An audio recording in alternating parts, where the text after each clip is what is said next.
Hey everyone, it's Ron from the Lasermill. Just going to touch base real quick. A couple of stamps I do sell on my website are slightly larger than the 1 inch to inch and a quarter square. For example, one of the ones I sell is the POW stamp, and it's about 1 inch wide, but it's a little longer. So, and it's a little big for the half-ton press. So for these stamps, I recommend putting some sort of backer behind there before you press with the 1 ton, especially if you're using a half-ton. Anything sturdy that won't flex can be used as a backer, metal preferably.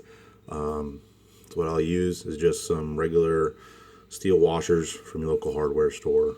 Works perfect for the larger stamps. So center it like you would normally.